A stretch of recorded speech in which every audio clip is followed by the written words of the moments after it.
धुळे शहरातील वाढीव घरपट्टी तसेच रस्त्यांची खराब अवस्था, गढूळ पाणीपुरवठा, अस्वच्छता आणि साथीच्या रोगांच्या वाढत्या प्रादुर्भावामुळे संतप्त झालेल्या नागरिकांच्या समस्या प्रशासनापर्यंत पोहोचवण्यासाठी राष्ट्रवादी काँग्रेसच्या अजित पवार गटाच्या वतीने ढोल बजाव आंदोलन करण्यात आले असून झोपलेल्या प्रशासनाचे प्रतीक म्हणून कुंभकर्णाच्या जिवंत प्रतिकृतीसह रथ मिरवण्यात आला व धुळेकरांनो चला एकत्र येऊया, मनपाला जागे करूया अशा घोषणांनी परिसर दणाणून गेला।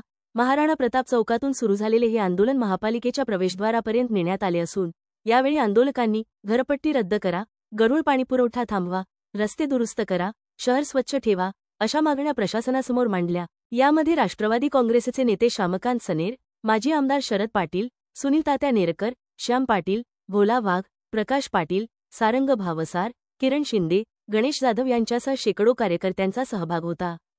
विशेष म्हणजे भाजपसोबत सत्तेत असतानाही अजित पवार गटानेच या निर्णयाच्या विरोधात आवाज उठवल्यामुळे राजकीय वर्तुळात चर्चांना उधाण आले असून नागरिकांचे आरोग्य धोक्यात असताना प्रशासन मस्त झोपले आहे। त्यामुळे झोपलेल्या कुंभकर्णाला जाग करण्याचा आमचा प्रयत्न आहे, असे आंदोलनकर्त्यांनी स्पष्ट केले। नगरपालिका प्रशासन हे कुंभकर्ण झोपेत आहे। प्रशासकीय अधिकारी आयुक्त शहरामध्ये फिरायला तयार नाही। अतिशय 600 पट घरभाडीवाढी या ठिकाणी त्यांनी केलेली आहे।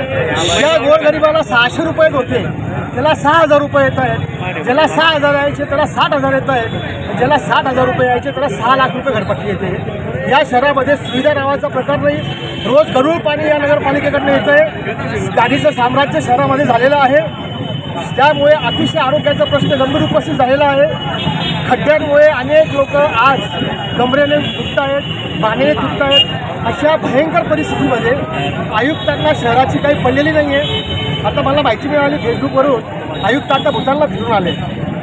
जर आयुक्तांनी भूतानचा दौरा केला असेल तर भूतान किती स्वच्छ आहे हे आयुक्तांनी स्वतः डोळ्याने बघितलेलं आहे। त्या अनुषंगाने जर आयुक्तांनी आज अंमलबजावणी केली तर शहराचं नक्की भलं होईल। शासनाकडून भरघोस निधी शासनाकडून भरघोस निधी पालिकेला पाठवला गेलेला आहे, पण प्रशासन हे विरोधी पक्षाशी हात मिळवणी करून शासनाला बदनाम करण्याचं काम करत आहे। अशा प्रशासनाला आम्ही जागा करण्यासाठी आलेलो आहे। प्रशासन हे कुंभकर्ण झोपेत आहे, म्हणून त्यामुळे आम्ही या ठिकाणी कुंभकर्णाला आणलेलं आहे की कुंभकर्ण तू जागा हो। कुंभकर्ण जो झोप आहे उठवण्यासाठी 6 महिने लागतात। आता आम्ही हे पहिलं आंदोलन केलं।